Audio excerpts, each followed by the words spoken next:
அப்போ பரீட்சைக்கு பிட் அடிக்கிறதுக்கு நான் உதவி பண்றேன்னு சொன்னேன். அப்ப அதெல்லாம் வேண்டாம் அப்படின்னு ஹரிச்சந்திர மாதிரி பேசிக்கிட்டு இருந்த. இப்ப இப்படி ஏமாத்தி விளையாண்டு இருக்கே மாப்ள. ஆட போயா மாப்ள. ஏங்க இப்ப அந்த 500 ரூபாய்ல என்ன ஆச்சு? மாப்பிள்ள தானங்க, அவர்கிட்ட நீங்க காசு வாங்கியே ஆகணுமா? இந்த லட்சுமி ஆட்டம்னு வந்துருச்சுன்னு வச்சுக்க, அதெல்லாம் பார்க்க கூடாது சொல்லி போட்டேன். இங்காரு அப்படி கையில ரூபா இல்லன்னா முன்னமே சொல்லிருக்க வேண்டியதானே. இது தப்பா தெரியலையே இவருக்கு? மாமா தப்புதாங்க, முன்னாடியே சொல்லி இருக்கணும். ஆனா ஏண்டா தர்மலிங்க, ஏதோ விளையாட்டுக்கு விளையாடுனா என்னடா அவங்கிட்ட சண்டை போடுற மாதிரி பேசிட்டு இருக்க? இந்த 500 ரூபாய் வச்சுக்கிட்டு நீ என்ன மாடி வீடா கட்ட போற? யாருதா? நான் ஒன்னும் மாப்பிள்ளோட சண்டை போடல. மாப்பிள்ள முன்னமே ரூபாய் இல்லைன்னு சொல்லிருக்கலாமேன்னு தான் சொன்னேன். இந்தாரு ரூபாய் இல்லாம விளையாடு வந்தது தப்பு தானே. நாளைக்கு ஆண்டாளை இவர் ஒரு கடைக்கே கூட்டு போறாருன்னு வச்சுக்க. அப்ப இப்படி ரூபாய் இல்லாம நின்னா யாருக்கு அசிங்கம்? உங்ககிட்ட ஒரு 500 ரூபாய் கூட இல்லையா?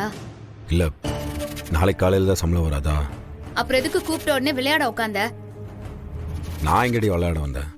நீங்க தானே பிடிச்சி இழுத்து உட்கார வச்சீங்க. நான் சொன்னா உனக்கு எங்க போச்சு அறிவு? காசு இல்லைன்னா சொல்லலாம்ல. ஆண்டாளு, எதுக்கு இப்ப இந்த விஷயத்த பெருசாக்கிட்டு இருக்க? வெறும் 500 ரூபா தானே, அதுக்கு எதுக்கு இப்படி கத்திட்டு இருக்க? நீ அமைதியா இரு. முன்னாடியே காசு இல்லன்னு ஏன் சொல்ல? நீ ஏன் சொல்லல?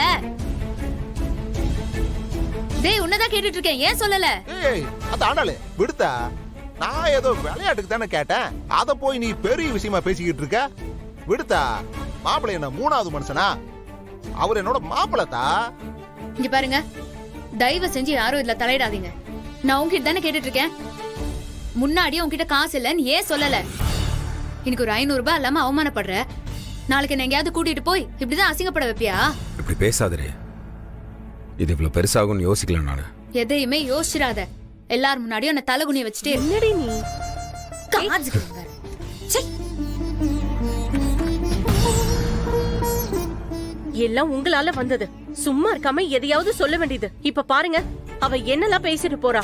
என்ன எதுக்கு நீ நொட்ட சொல்லிட்டு இருக்க? நீயே காசு இல்லாம விளையாண்டது மாப்பிள்ளை தப்பு, அதுக்கு நான் என்னடி பண்ணுவேன்?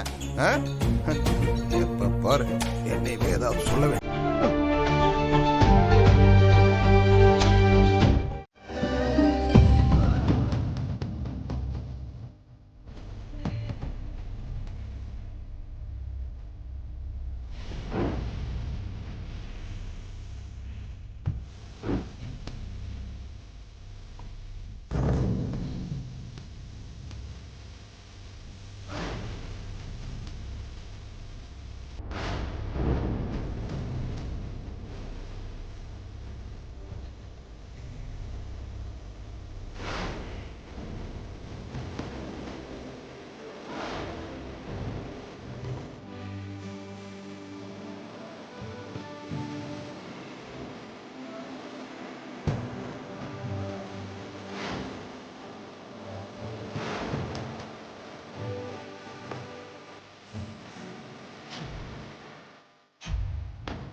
ஏய் பாட்டு, என்ன பாட்டு சாப்பிடல நீ?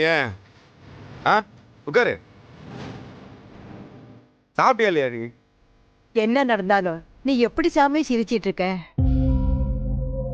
பேராண்டி, நான் கேக்குறேன்னு தப்பா நினைக்காத. யார் நீ?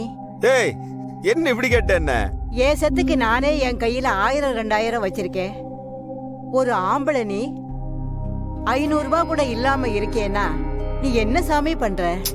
நான் தான் என்ன படிப்பு படிச்சிருக்கேன்னு உனக்கு தெரியும் தானே. நான் படிச்ச படிப்புக்கு எனக்கு மெக்கானிக் வேலை தான் கிடைச்சு அதை நான் பண்ணிட்டு இருக்கிறேன். நான் அங்க எனக்கு ஒரு நாளைக்கு 800 ரூபா சம்பளம், 100 ரூபா சாப்பாடு காசு, அவ்வளவுதான். அன்னைக்கு ஆண்டாளுக்கு தாலி பிரிச்சு போடுறதுக்கே என் ஓனர் கிட்ட அட்வான்ஸ் காசு வாங்கி தான் நான் செயின் வாங்கி போட்டேன். நான் அதனால தான் எனக்கு வர சம்பளத்துல இந்த மாசம் பாதி பிடிச்சு கொடுத்துருக்காரு.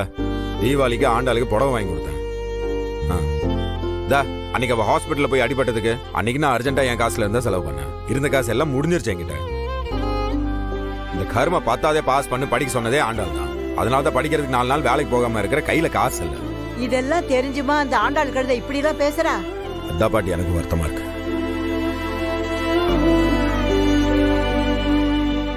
என்கிட்ட காசு இருந்தா நீங்க கூப்பிட்டப்பெல்லாம் நான் விளையாட்டுக்கே வரலன்னு நீங்க எல்லாருமா சேர்ந்து என்ன வற்புறுத்துனீங்க.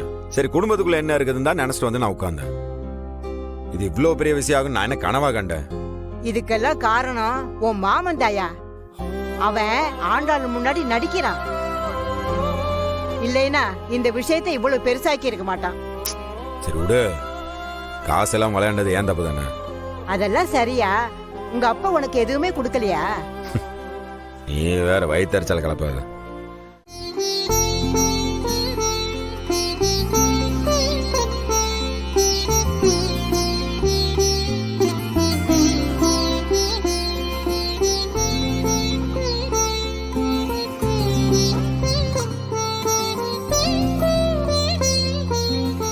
குங்குமத்தை எடுத்து வச்சுக்கோங்க. நீங்க தானே பூஜைலாம் பண்ணீங்க, நீங்களே வச்சு விடுங்க.